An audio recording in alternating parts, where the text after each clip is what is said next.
Olá, sétimo ano, bom dia! Como você está essa manhã de quarta-feira?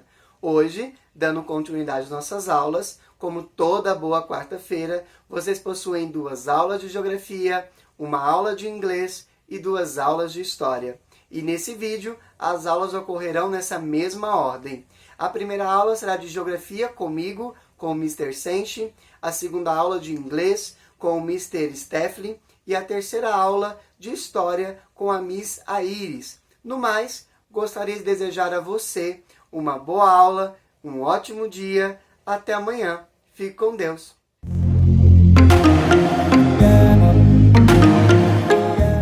Olá, sétimo ano, good morning, como você está? Espero que esteja bem nessa manhã de quarta-feira e eu voltei para apresentar para vocês, para nós darmos continuidade à nossa aula de geografia de quarta-feira passada. Na quarta-feira passada, nós começamos a falar um pouco do processo de urbanização, de industrialização do Brasil, um pouco da diferença que há entre os conceitos de espaço urbano e espaço rural. Nós vimos o que era cada um desses espaços, o que os distinguia um do outro. Nós vimos que nós não podemos pensar o espaço urbano do espaço rural de formas separadas, porque eles são interdependentes. E o que significa dizer que eles são interdependentes? De que um depende do outro. Então, o espaço rural, ele depende do espaço urbano e mais ainda o espaço urbano depende do nosso espaço rural. Por isso eles não podem ser pensados separados, mas sim como uma única coisa, tá bom? Interligados, única coisa não, de forma interligados. Se você ainda tem dúvidas sobre esses conceitos, eu te sugiro que você volte à nossa aula da quarta-feira passada, que você reveja essa aula. Naquela aula eu disse que eu ia trabalhar conceitos mais simples, então nós trabalhamos essa questão do espaço rural, do espaço urbano, da interdependência entre esses dois espaços. Nós falamos um pouco das atividades econômicas que configuravam cada um desses espaços. Por exemplo, do espaço rural, o setor primário da economia, né? O que é o setor primário? Lembra lá? Agricultura, pecuária e atividade de extrativismo. Já do espaço rural, as atividades ligadas ao setor secundário e terciário. O que é o setor secundário? Construção civil e indústrias. E já o setor terciário, que também faz parte e caracteriza o espaço urbano, nós temos o comércio, nós temos a prestação de serviço, os transportes, as comunicações, né? E outros aí que não foram citados, tá bom? Então hoje a gente vai dar continuidade a essa aula, então, falando sobre a industrialização e a urbanização do Brasil. Tá? Eu vou trazer alguns conceitos mais complexos e vamos trabalhar na aula de hoje um pouco sobre a história do Brasil. Beleza? Vamos lá?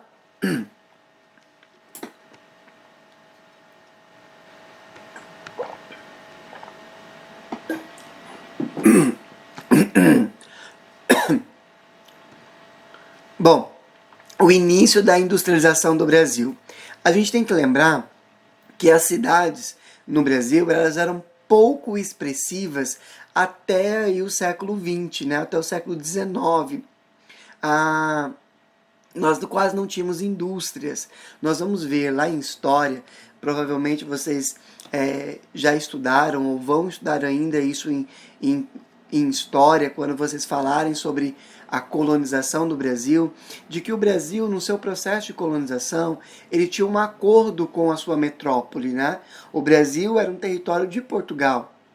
E nesse acordo, nós tínhamos um pacto, que ficou conhecido como Pacto Colonial, onde o Brasil ele não podia produzir produtos manufaturados. Então, todos esses produtos eram comprados da sua metrópole. Então, o Brasil ele foi se atrasando em relação à metrópole.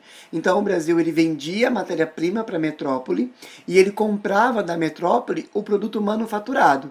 E aí, já com a Revolução Industrial, que ocorre no século XIX na Europa, o Brasil passa a produzir produtos manufaturados, enquanto ele compra produtos industrializados.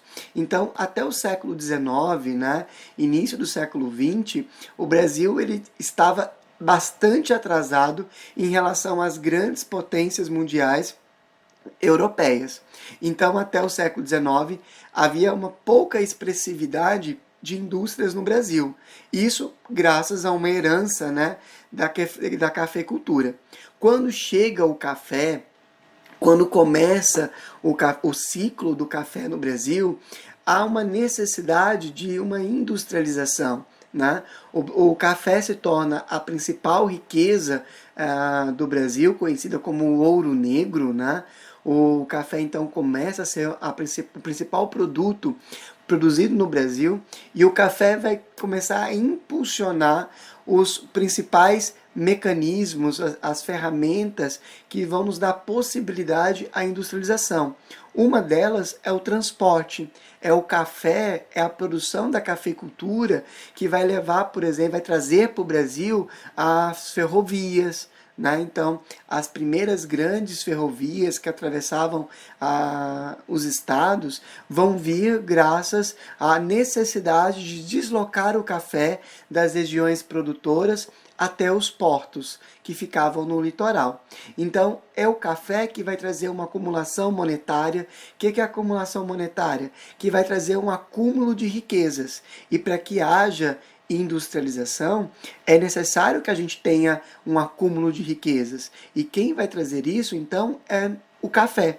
É no ciclo do café que grandes cafeicultores vão conseguir armazenar dinheiro, acumular riquezas, e vão ser essas riquezas que vão possibilitar então a geração de indústrias, que tem um custo bastante elevado. Além disso, o café ele vai trazer para o Brasil uma grande quantidade de mão de obra. Né? A gente tem que lembrar que no século XIX, início do século XX, a Europa passa por grandes crises econômicas, e nós temos muitos europeus, e não só europeus, né, asiáticos também, que chegam ao Brasil nesse período. É só a gente lembrar, vocês não lembram, né? Mas houve uma novela muito famosa que passou na Globo, chamado Terra Nostra. A Terra Nostra, ela narrava exatamente a chegada de imigrantes italianos no Brasil e como esses italianos eles acabaram indo então para o campo, né? Para trabalhar exatamente nas lavouras de café. E os que não foram para o campo, eles foram para as cidades e serviram de mão de obra para as indústrias. Então, aí a gente vê então os primeiros, o grande fluxo de imigrantes que chegavam no Brasil aí, atraídos, né, na promessa de sonhos, né? Na promessa de trabalho que renderia dinheiro. A gente tem uma mão de obra excedente aí nas cidades que vão possibilitar então o surgimento de grandes indústrias. Bom, vamos lá. Aqui eu tenho algumas imagens que eu trouxe para vocês. A primeira imagem aí é então da produção de carros, né? De indústrias de carros no Brasil, e como foi essa evolução, né, da indústria automobilística, que foi uma indústria que teve muita influência no Brasil. Não é à toa que o Brasil hoje privilegia o transporte rodoviário em detrimento de outros transportes. Né? Nós sabemos que o Brasil tem um grande potencial para transporte hidroviário. Nós sabemos que o transporte ferroviário, apesar de um custo inicial maior do que o rodoviário, o transporte ferroviário ele é mais barato e mais viável que o transporte rodoviário. Entretanto, o rodoviário é o que hoje o governo mais privilegia. Hoje o Brasil é interligado nas suas regiões por rodovias, por estradas, e isso graças à grande influência que a indústria automobilística teve no Brasil, exatamente nesse período de industrialização brasileira. Né? E aí então eu trouxe essas imagens mostrando um pouco da evolução das indústrias no Brasil. Bom, Então, para que houvesse a industrialização, é necessário que ocorra um desenvolvimento de infraestrutura. E a infraestrutura aqui nada mais é do que os mecanismos, as ferramentas, né, criar um ambiente propício, então, para o surgimento de grandes indústrias. Então, nós vamos ver aqui agora o que leva, então, vai servir de base para o surgimento das indústrias. Bom, primeiro nós falamos essa agricultura cafeicultora, né, que vai ser uma grande geradora de riquezas e junto com ela a expansão das ferrovias, que foram criadas, já dito aqui, para transportar então esse café das regiões produtoras até as regiões de porto. A gente teve um mercado consumidor interno, então, com o fim do pacto colonial, né, com a industrialização de vários países na Europa, com a abolição da escravatura, nós tivemos um mercado consumidor interno cada vez maior, cada vez mais crescente.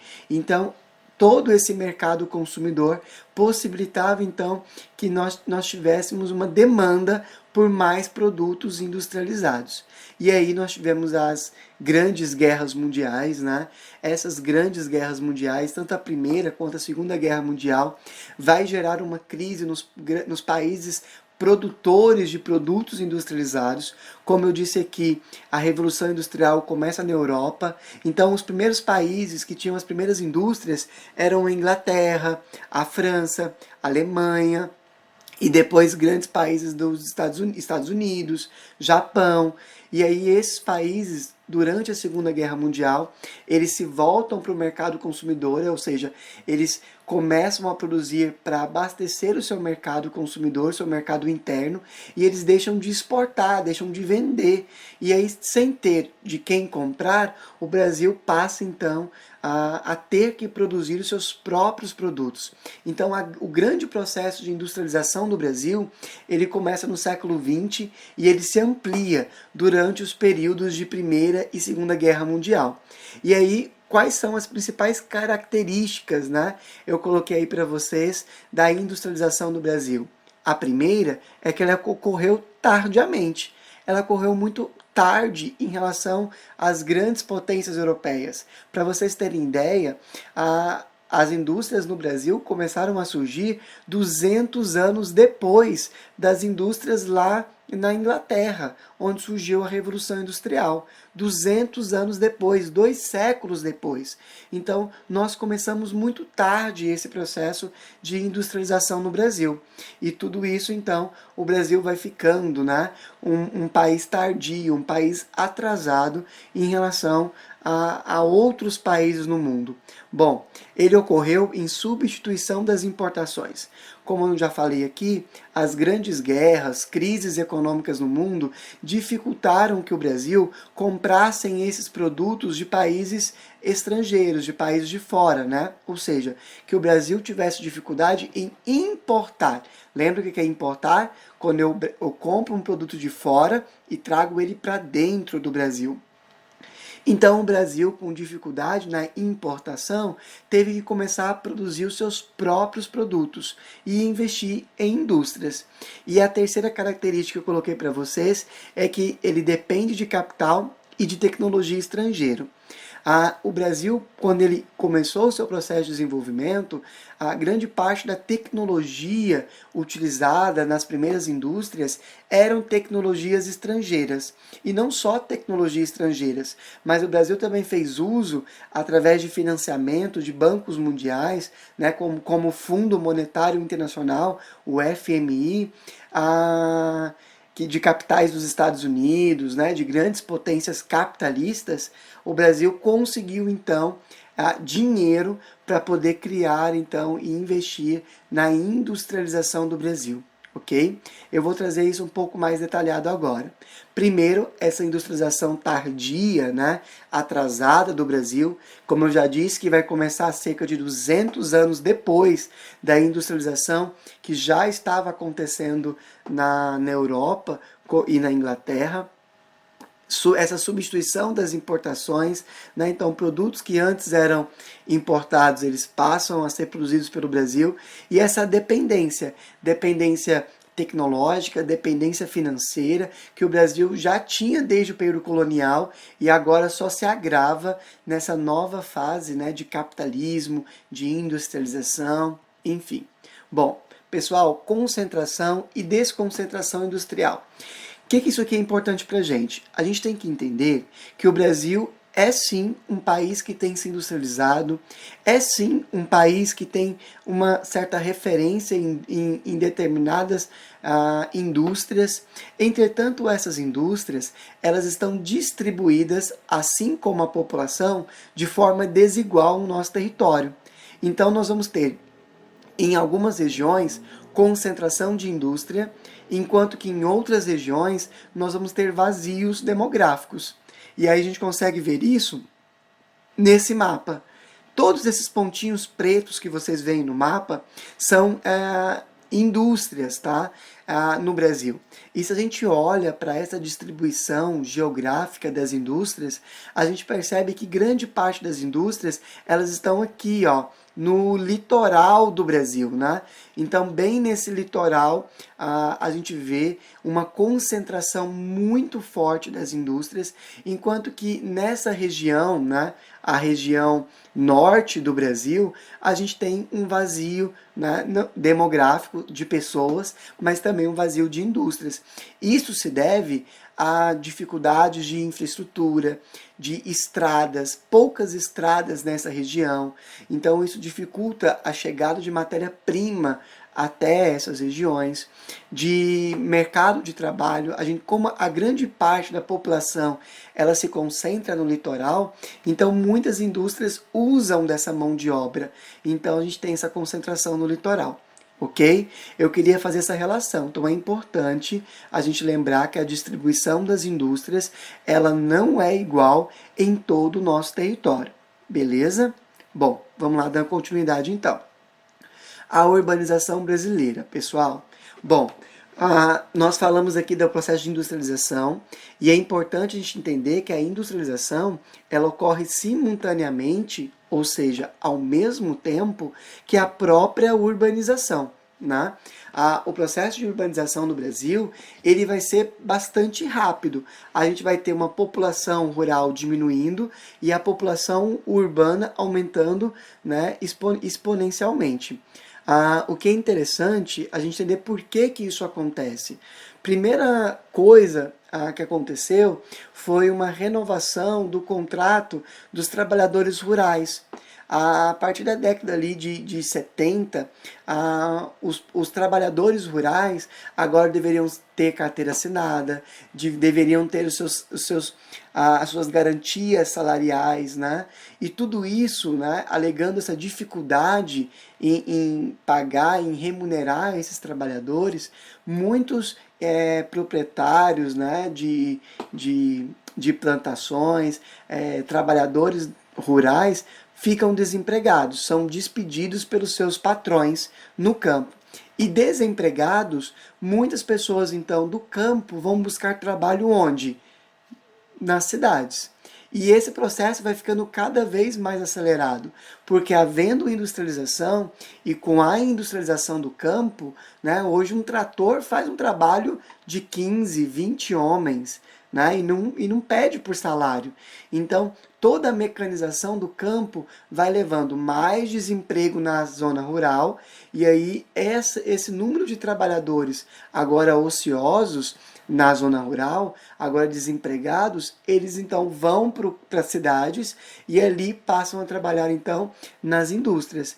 Então nós temos uma urbanização relativamente recente, né? Só para vocês terem uma ideia, o Brasil ele só passa de ser um país rural para um país urbano, ou seja, o Brasil só deixa de ser um país com sua maioria rural para se tornar um país de maioria urbana na década de 70, tá? Depois de 1970, ou seja, há menos de 50 anos atrás.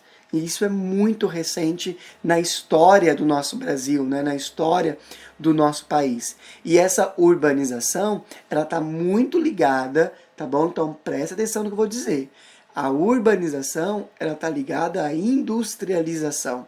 tá bom? Ao mesmo tempo que a industrialização, ela não pode ser pensada de forma separada da urbanização, porque elas aconteceram juntas, elas aconteceram ao mesmo tempo.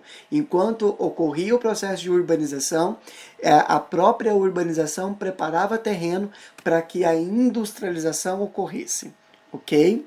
Bom, pessoal, aqui eu trago um mapa para vocês sobre alguns núcleos, né, que compõem o centro econômico do Brasil, as direções que as migrações de pessoas e de indústrias têm tomado no Brasil. Hoje a gente já sabe que há um fluxo migratório, não só de pessoas, mas também de indústrias, saindo das regiões mais densamente povoadas, né, como o Sudeste, o Sul, o Nordeste, e grande parte dessas pessoas e dessas indústrias tem se dirigido então para regiões como o Centro-Oeste, né, e também para regiões como o próprio Norte. Então, nessas duas regiões, diante de vazios, né, demográficos, nós temos nos últimos anos visto um grande crescimento populacional, e não só populacional, mas também econômico, quando nós nos referimos à questão de indústria, tá bom? Pessoal, é isso que eu queria passar para vocês hoje, na aula de hoje. Eu queria deixar para vocês duas atividadezinhas, tá? Então, para casa de vocês, vocês terão duas atividades, tá? Eu queria deixar para vocês. Então, vou até colocar aqui, tá? As atividades de vocês, então, homework, lá no livro de vocês, módulo 2, tá bom? Capítulo 3. Vocês vão fazer para mim as atividades, tá bom? Da página 18 e da página, deixa eu conferir no meu livro, até a página 20, tá bom? Então, de 18 a 20. São essas atividades, então, que eu vou deixar para vocês, da página 18 à página 20. Pessoal, lembrando que hoje nós teríamos duas aulas de geografia, tá bom? Então, eu peço que vocês façam essa atividade com muito carinho, prestem bastante atenção nessa atividade, releiam esse conteúdo. Qualquer dúvida, revejam esse vídeo, e eu estou esperando ansiosamente para ter a minha live com vocês. Até hoje a gente não teve a oportunidade de conversar, né, online e ao vivo, e aí eu estou ansioso então, e eu te espero lá na minha live então de geografia, tá bom? Não é só se você tiver dúvida não, eu quero ver você lá na live de geografia, tá bom? Pessoal, no mais, desejo a você um ótimo dia, tá bom? Até semana, até a nossa live, fiquem com Deus, beijos, tchau, tchau.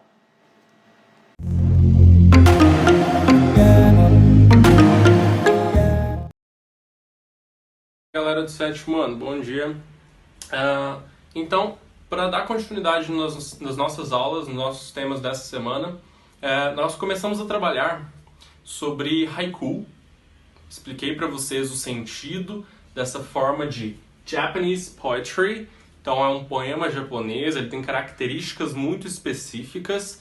Então, essas características, ó, bacaninha, trabalhou, entendeu como é que vai alocar cada uma ali, tranquilo. Para a atividade que eu propus para vocês da aula, que vocês vão ter acesso hoje já no Google Classroom, é atividade sobre poems, são poemas, certo? Então vai ter um poema, interpretação, então vocês vão trabalhar com interpretação de texto, no caso, interpretação do poema. Vocês vão responder as perguntas sobre o poema. Da parte de hoje, nós vamos continuar trabalhando com poems, com poetry, mas de qual forma que a gente vai trabalhar com poema? Variei um pouquinho. Então, além de que nós já sabemos que tem diferentes autores, diferentes poemas, cada idioma tem ali o seu escritor de poemas mais famoso ou menos famoso, regional, não regional é impossível, né? Regionais, entre outros aspectos. Então, a proposta para a aula de hoje é que vocês vão pegar um poema em português. Vocês vão escolher um autor, ok? Pega um poema desse autor, livro, pode ser um livro que vocês tenham em casa, pode ser do próprio livro de português de vocês, veio no kit algum livro com poema, ou do livro didático, da apostila de português de vocês. Então, como é que a gente vai trabalhar? O poema, necessariamente, tem que estar em português, de início, porque a gente vai trabalhar com translations, com traduções. Então, de início, quero o poema em português. Ah, professor, mas eu vou colocar lá e você não vai saber se é português ou se é inglês. Eu vou copiar o inglês da internet. Beleza, mas não tem nome? Geralmente os poemas que a gente tem na internet são conhecidos. Então eu vou saber se o poema foi em inglês ou português pelo autor, pelo tipo de escrita, entre outros aspectos. Então vai ser meio difícil me enganar nesse ponto. Então nós temos aqui, vocês vão pegar um poema em português e fazer a tradução dele em inglês. Foquem num ponto que quando a gente trabalha com tradução, não existe uma tradução literal, porque a gente não aprende idiomas traduzindo. Então eu não consigo literalmente pegar um texto em português e traduzir ele igualzinho para inglês, ok? E vice-versa, porque tem palavras que existem só no idioma que não existem em outras, expressões, gírias que a gente encontra muito na literatura, muitas gírias, muitas formas de expressão diferentes, cada região apresenta uma, então é muito complicado passar isso. Então realmente, se uma palavra que foi usada no texto não tem tradução, vocês não vão traduzir ela, vocês não vão inventar essa palavra. Por exemplo, eu não consigo traduzir pamonha para o inglês. É uma coisa que a gente tem aqui, é uma comida que a gente tem que eu não consigo traduzir. Então ele continua sendo pamonha em inglês em qualquer outro idioma, ok? Então eu posso traduzir que seja, sei lá, uma comida feita de milho. Aí eu conseguiria traduzir. Porém o nome específico eu não consigo. Então realmente nesses casos é impossível, mas a maioria das palavras eu consigo fazer uma tradução. Porém, como é que eu vou fazer essa tradução? Ok, eu tenho lá, céu azul. O céu é azul. Beleza, eu tenho essa palavra, essa frase.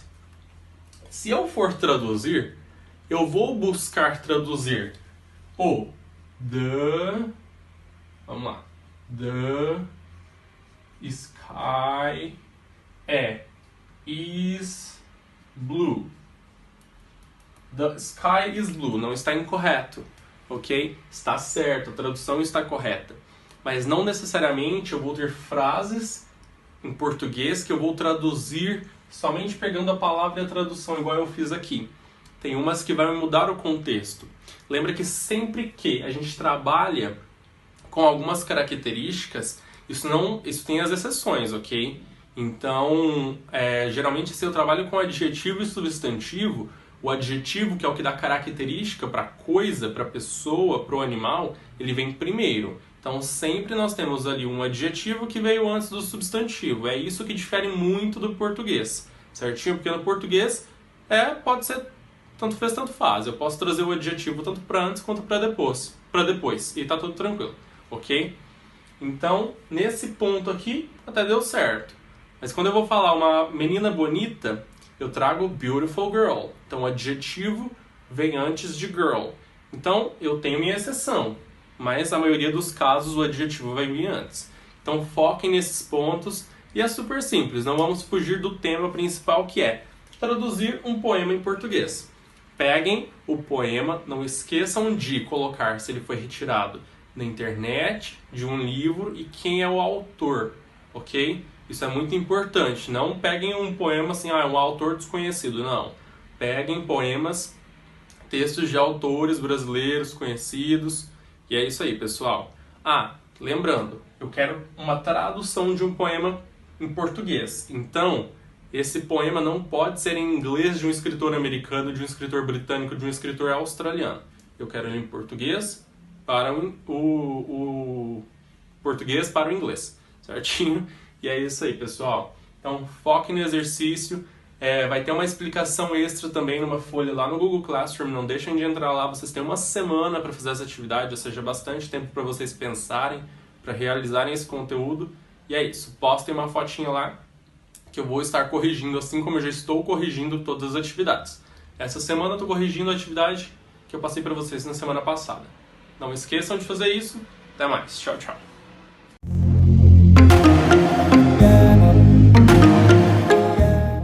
Sétimo ano, estamos de volta com a América antes da chegada dos europeus, parte 2. Lembra que a gente começou a falar sobre alguns povos que existiam na América antes aí da chegada dos europeus? Hoje nós vamos falar sobre outros povos que tinham aqui na América antes da chegada dos europeus. Um deles, vamos começar aí com os Incas. Os Incas eram uma civilização, eles eram uma civilização poderosa, eles constituíram um poderoso império.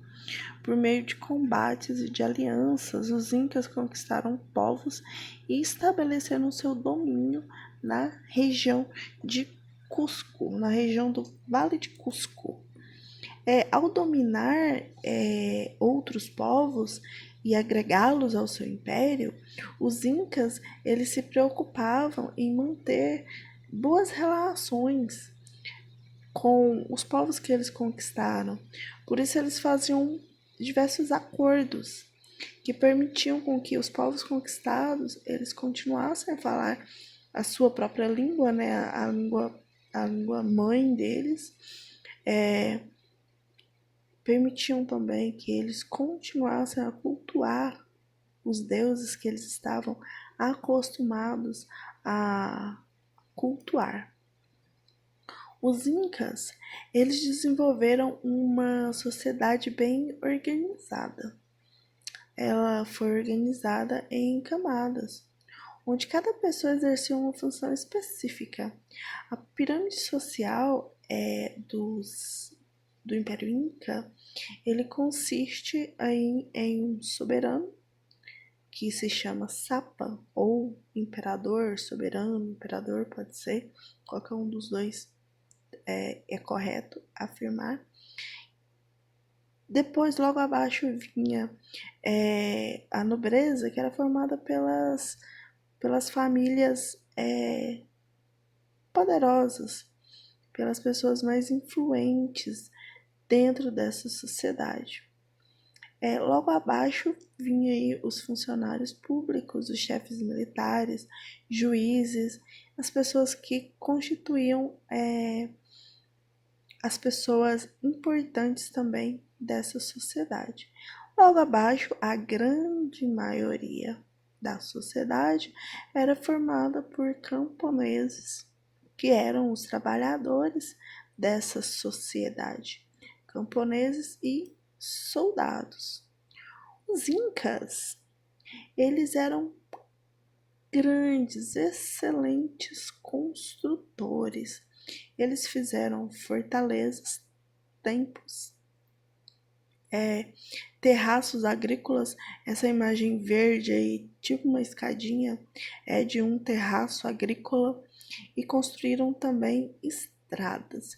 Esse terraço agrícola, ele é um sistema de cultivo em degraus, onde pode ser plantado e reutilizado o solo. Muitas construções, essa primeira imagem aí que vocês estão vendo, elas eram feitas de blocos de rocha que se encaixavam perfeitamente, e elas não necessitavam de nada para ligar, para unir elas umas com as outras. Se vocês observarem na imagem, dá para ver que são pedras, que são rochas que são colocadas uma do lado da outra, como se fosse um Lego. E não tinha nenhum cimento, não tinha nada que ligava, era só os blocos mesmo. E esses blocos, eles permanecem, alguns permanecem até hoje. De tamanha era a resistência das obras dos Incas. Eles construíram, embaixo tem aqui uma estrada que facilitava e que interligava as regiões do império. Como eles eram um grande império, isso facilitava o transporte de pessoas e inclusive o transporte de mercadorias. Os primeiros habitantes do Brasil. Então, o território hoje do Brasil, ele já era habitado por povos antes da chegada dos europeus. Antes dessa chegada, existiam cerca de 900 povos diferentes dentro do território brasileiro. Alguns deles, os Tupinambás, Carijós, Chavantes, Caetés, Yanomamis, enfim, uma diversidade, são 900 povos diferentes. As imagens que eu coloquei, cada imagem é de uma tribo diferente. Se vocês observarem, cada um tem uma característica, eles são até parecidos, mas cada um tem as suas características. O que define a tribo, além da língua, do estilo de vida, do costume, da crença, também é a maneira como eles se comportam perante a sociedade. É a maneira como eles se pintam, os costumes religiosos que cada tribo tem. Então, assim, cada tribo é uma tribo diferente. Todos são índios, porém, são mais de 900 tribos que existiam no Brasil. Então, não pode dizer que um é a mesma coisa que o outro. São índios, porém, têm costumes e língua diferente, crenças diferentes. As aldeias, elas eram formadas de diferentes formas. A primeira, que tá aí, a redondinha, a primeira, é a dos tupiniquins. Ela era formada em volta de 5, 6 casas construídas em torno de um pátio central. Nesse pátio era onde se realizavam as cerimônias e as reuniões. Aí, totalmente diferente dos tupiniquins, a gente tem aí a dos Yanomamis, que é uma casa só, uma grande casa que abrigava todo mundo morava dentro desta casa, todo mundo morava junto na aldeia Yanomami. Embaixo tem a dos Chavantes, formada também por várias casas só que diferente da dos tupiniquins, ela não era em formato circular, tá vendo? Ela era num formato tipo de uma ferradura, onde a abertura era voltada para o rio.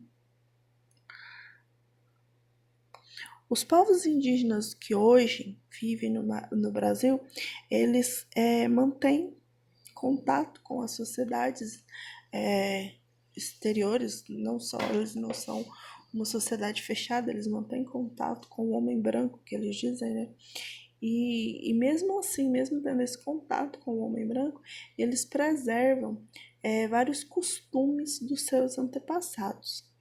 Entre esses costumes está o fato de que é perfeitamente dividido o trabalho, onde o homem ele exerce ele tem como principal função o prover o alimento, né? Ele caça, ele pesca, ele protege a aldeia. As mulheres, elas são responsáveis pela agricultura, por cuidar dos filhos, pela manutenção da casa e pela preparação dos alimentos. E as crianças, elas seguem os adultos em suas atividades diárias. Quando as crianças chegam numa certa idade, elas acompanham ou a mulher ou o homem nas suas atividades. Eu tive a oportunidade de ano passado ir em uma aldeia indígena. Gente, é de uma riqueza enorme. O contato que o índio tem com a natureza, eles conseguem saber se vai chover sentindo o cheiro do ar, assim, porque eles têm esse contato íntimo mesmo com a natureza. A natureza é algo extremamente importante para os povos indígenas. Nós temos muito o que aprender com o povo indígena. E que é os nativos brasileiros. O que é isso? Nativo brasileiro. Nativo é exatamente aquela pessoa que veio da região. Então, assim, os índios, eles, na verdade, eles não foram descobertos, né? A América, ela não foi descoberta. Já existia um povo aqui, um povo civilizado dentro das suas normas, dentro dos seus costumes, dentro das suas próprias tradições. O que algumas se perderam, mas que graças a alguns estudos, a algumas pessoas, algumas dessas tradições elas ainda são mantidas até os dias atuais. Então, vamos lá? Atividades da página 16, 17, 18 e 19. Olha, são muitas páginas, 1, 2, 3, 4 páginas, mas tem texto, então assim, não são muitas questões para você responder, tá ok? Então, respondam as questões. Próxima live nossa, nós vamos tirar as dúvidas e ajudar a responder essas questões. Lembrando que nas lives, se você não responder antecipadamente, você não vai ter dúvidas. Então, primeiro responda antes da live, para a gente poder ter um papinho legal e conversar de boa e tirar todas as dúvidas, tá ok? Beijinhos para vocês e até a próxima.